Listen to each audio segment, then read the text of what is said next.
कोल्हापूर मुंबई मार्गावर तातडीने वंदे भारत एक्सप्रेस सुरू करावी आणि अन्य रेल्वे गाड्या वलीवडे रोकडी थांबा पूर्ववत ठेवावा. खासदार धनंजय माडिक यांची रेल्वे मंत्र्यांकडे मागणी.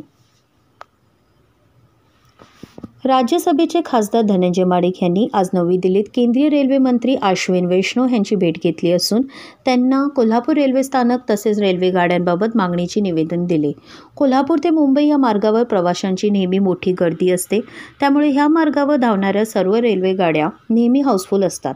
अशावेळी कोल्हापूर मुंबई मार्गावर तातडीने वंदे भारत एक्सप्रेस सुरू करावी अशी आग्रही मागणी खासदार माडिक यांनी केली आहे. तसेच कोल्हापूर स्थानकावरून सुटणाऱ्या बहुतेक सर्व रेल्वे गाड्या वलीवडे आणि रोकडी या स्थानकावर थांबायच्या.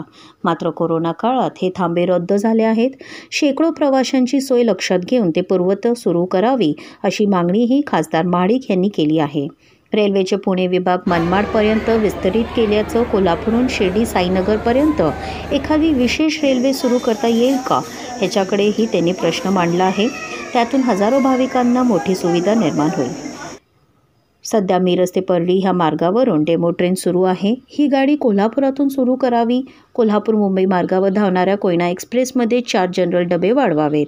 कोल्हापूर ते सांगली दरम्यान धावणाऱ्या पॅसेंजर रेल्वेचे आधुनिकीकरण करावे अशा मागण्या खासदार माडिक यांनी रेल्वे मंत्र्यांकडे केल्या आहेत. अमृत भारत योजनेअंतर्गत सध्या कोल्हापूर रेल्वे स्थानकाचे काम सुरू आहे.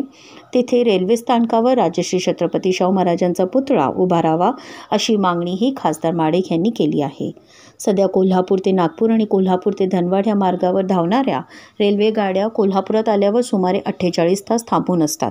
अशावेळी ह्या रेल्वे गाड्या सोलापूर ते कलबुर्गी मार्गावर सोडता येईल का, याचाही विचार करावा अशी सूचना खासदार माडिक यांनी निवेदनातून दिलेली आहे. ह्या सर्व मुद्द्यांचे आणि मागण्यांचे सकारात्मक विचार करून कारवाई केली जाईल असे रेल्वे मंत्री नामदार अश्विनी वैष्णव यांनी खासदार माडिक यांना सांगितले. अशाच आणखी बातम्या जाणण्यासाठी सिंधू स्टार चॅनल लाईक करा. धन्यवाद.